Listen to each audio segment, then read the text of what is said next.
What's up, YouTube family? Gerald Greenlee here with Cleaning Green Home Building Services in South Georgia. Hey, hope y'all are doing well. Man, stuff rolling around all in the back of my truck. Man, I'm gonna go down here and piddle around a little bit at the house today, I think. Try to get some things figured out.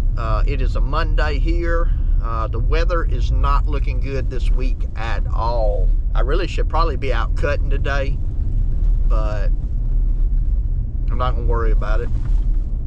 Looks like we might be able to get cut most of the day tomorrow, and then after that it is very iffy, so we will just have to see how things go, and that's just the nature of the business. Man, if y'all look in the back seat, y'all see that?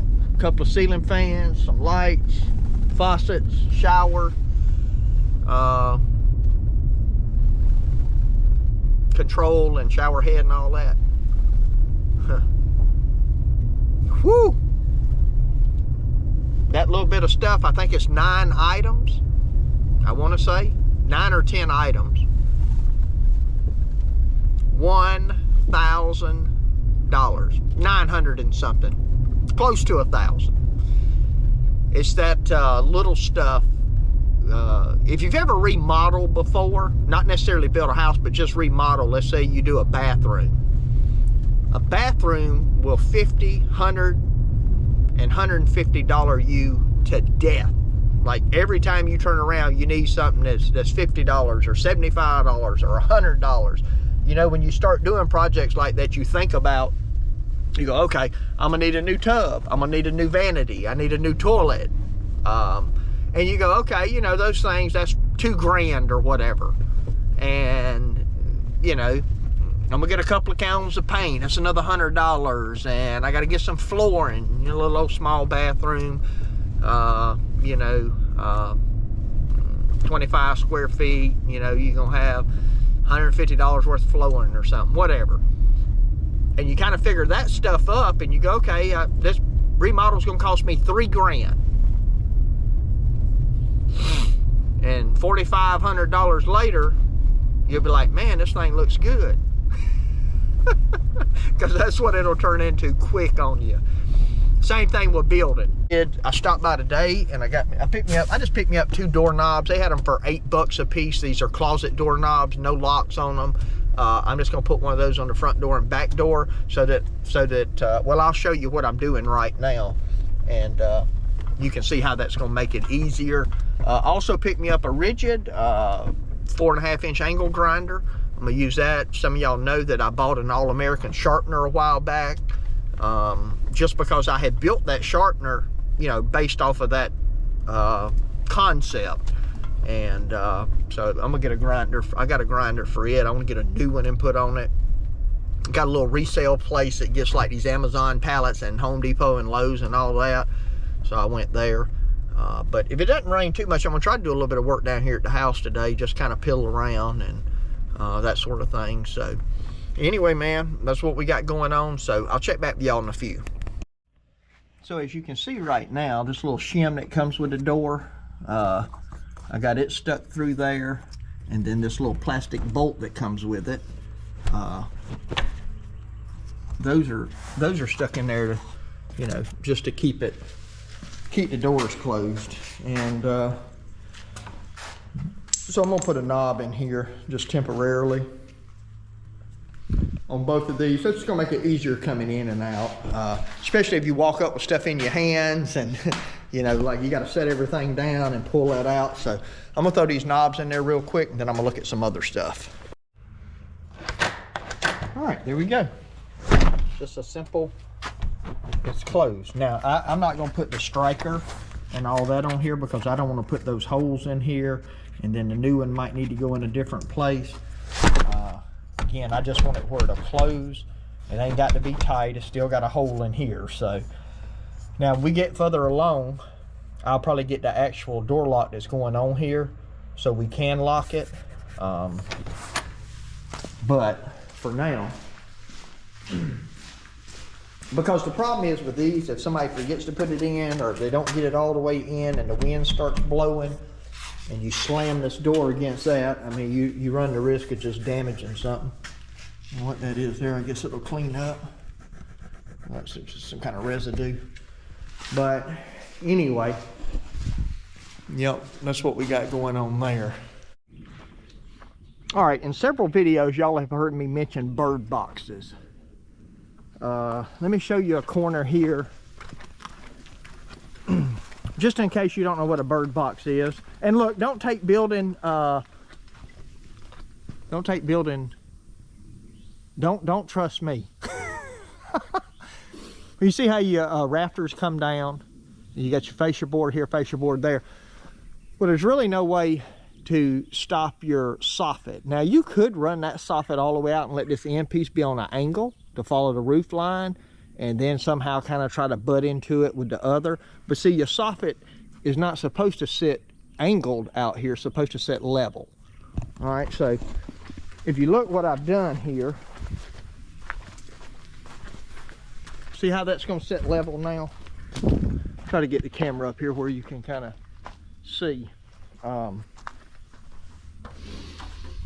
All I did is figured out the width of this. Well, first of all, I put a level here, and that's where it needs to come down to. And then I measured the distance from this rafter to that line, and that's how I cut out of these. You could cut this out of 2x8 in my case. I had some 2x12s, I think, so that's just what I'm using. So I went to, I think, 7.5 inches. I went to about 1/4 on this side because that rafter's up off the fascia a little bit, to nothing on this side. And so what happened now, if you put the level on this is level, pretty doggone close. So now what's going to happen, my soffit is going to run, let me get a board.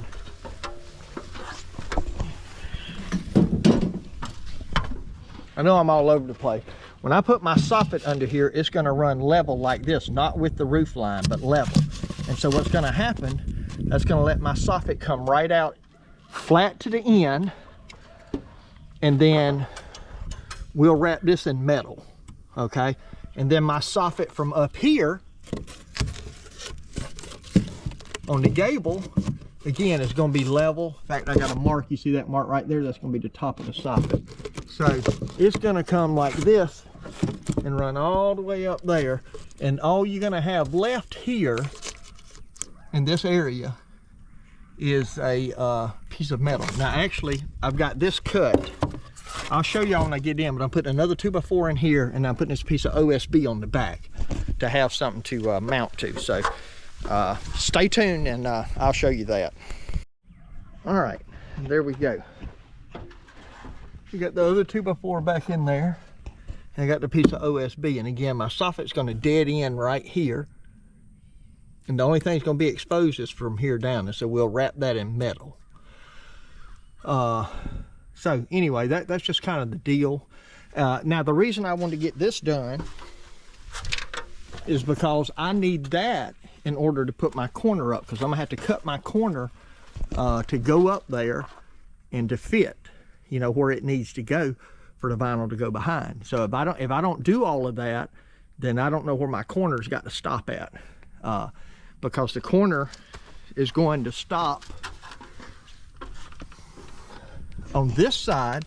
It's going to stop here, but then I'm gonna have to notch it out, and on this side it's going to run all the way up to that point. See, so you have to make sure and get that right. Now I could stop it here and put J-channel up there, but that won't look good. That's not what I want to do. So so I need to get my corner on, and then when I get my corner on, that ladder out of the way, when I get my corner on here, I'll run the little J-channel, and I'll show y'all what all this is if you even care. But a J-channel is just a piece you tack up there, and it's going to have a groove in it like these windows already have, so the vinyl can go behind it. Now, because I'm doing vertical siding, usually you would put a starter strip down there and just let the horizontal latch onto it, and then you just start working your way up. That's what I'll do that at the top, but I'm going to have a corner, J-channel all the way across the bottom, have J-channel at 8 foot. And so I'm going to run vertical siding 8 foot, and then I'll put another piece of J-channel on top of that and do horizontal siding up the gables. All right, we got this corner cut now. I'll have to trim the top a little bit probably, but that's not a problem. Got it flush down here at the bottom. Now on the bottom here, I'm not sure what we're going to do. We're not going to do anything right now. We might come back and put some some of this vinyl stone stuff on it or something. But that's not something that's necessary to get the house done and to get moved in. Now, if I knew what I was going to do, and yeah, let's see this side. So, if I knew, lay that down. If I knew for sure what I was going to do, and had, you know, wanted to spend the money on it, I could go ahead and probably do it. But that can get expensive, even that stone looking stuff in vinyl. If you're wondering what I cut this with, this is basically what I cut all my vinyl with: cut-off wheel angle grinder. It does a really good job. Leaves you a nice clean cut. You can see there where I cut that off. Just take it easy, follow your lines, and it does pretty good. So anyway, I need roofing tacks. I secure this with roofing tacks through these slots. Vinyl siding, you don't want to get it too tight. You want to nail it in and just kind of almost not even quite snug, because you want to allow for this to move. It expands and contracts obviously with the weather, and if you put something in it and tighten it down real tight, there's a potential that it'll crack. So that's one thing you want to be careful with. Again, I'm not telling you how to do it, because certainly not a pro at it, and before this is all over, you're sure to figure that out if you haven't already. So anyway, I got to run to town. I'm going to get me a nice new pair of cutters. I got a pair, but they're old, and so I'm going to invest in a new set of them, I think. And I got to get some roofing tacks. I'm out of them. So that's about all I can do right now. So anyway, I'll check back with y'all.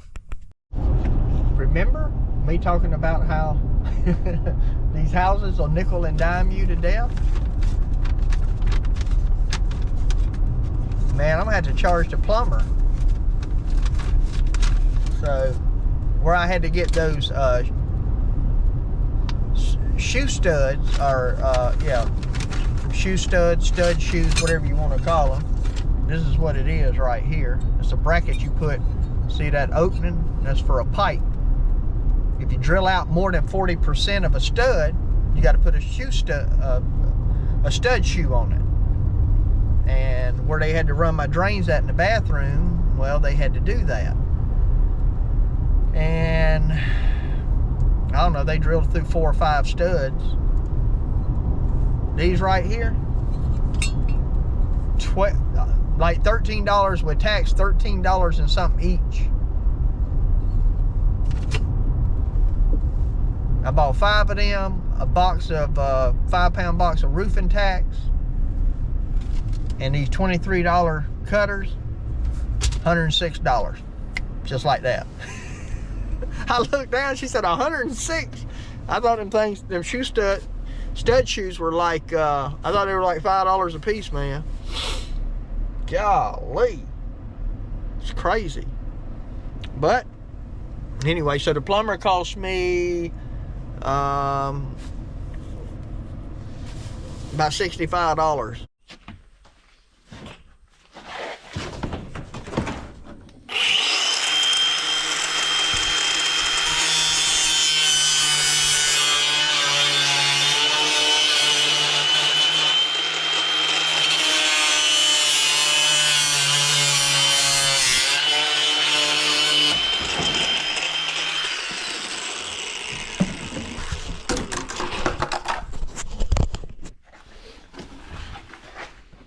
There you go, boys. Not a bad cut. Take it around here and show you what I'm working on, man. Show y'all what I'm working on. Y'all ready for this? Big reveal. Here we go. Got it going up. Working around this window. So, see my corner right there?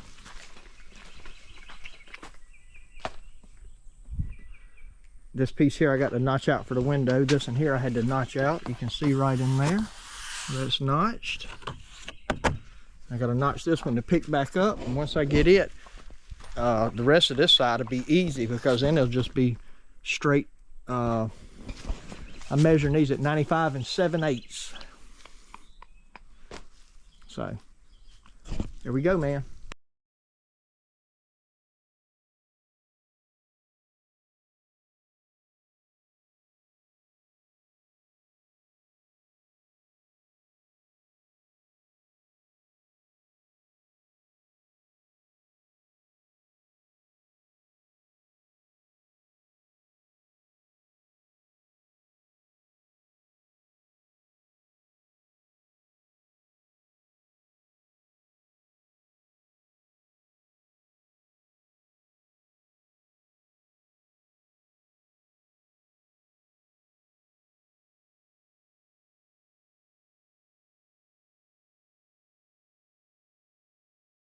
All right, just shooting y'all a little quick time lapse of what we got going here. I think I have put on 1 square.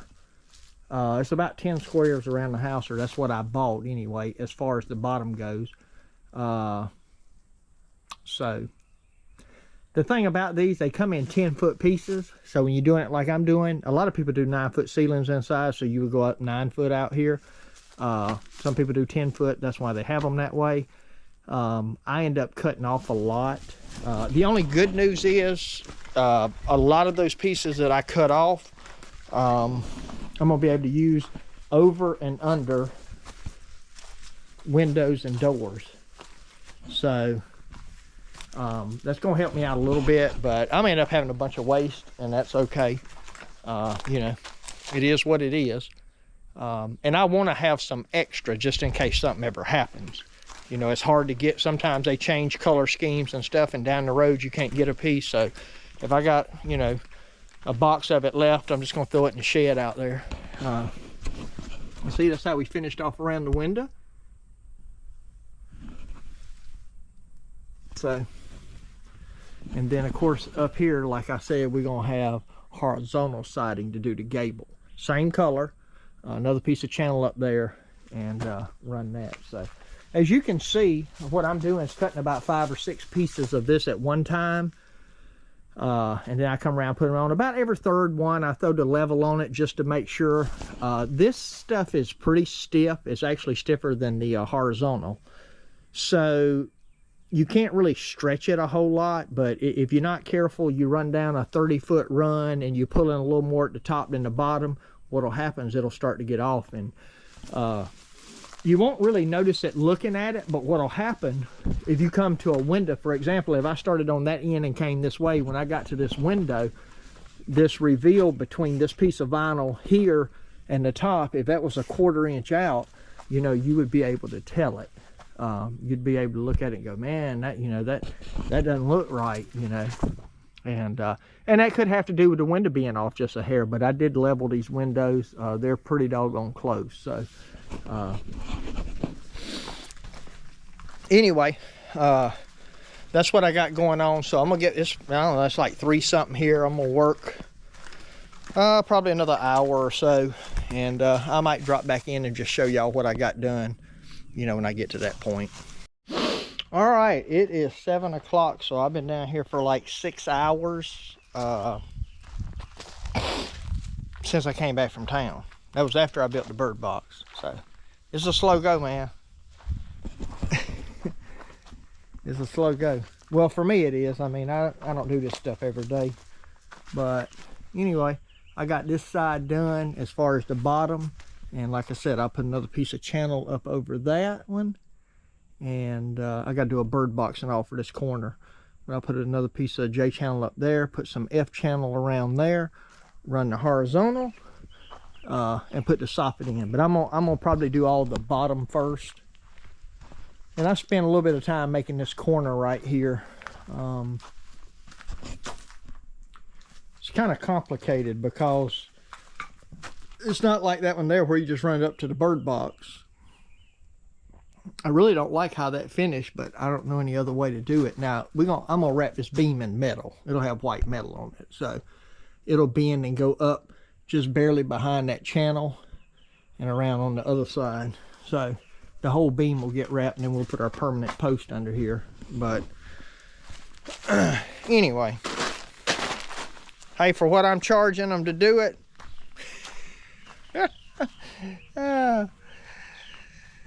Might not do it, may not be doing it good, but can't beat the price, man. Can't beat the price I'm charging. So, give me a couple of pieces of metal left here. Partial pieces. That'd be something good for little goat huts and stuff. Anyway, I'm about to get out of here, man. I done had enough for today. Enough for today. I'm gonna grab my coffee cup and I am about to head to the house. So anyway, hey, appreciate you tuning in, watching the video. I know it's been long, probably, and drawn out and whatever, but if you watched it this far, thanks. I appreciate it. If you didn't, well, that's okay too. No big deal. But let me get off here, man. My prayer for you is always the same, that the Lord might richly bless you and that you might see all of your blessings as from him. Hope you have a great day.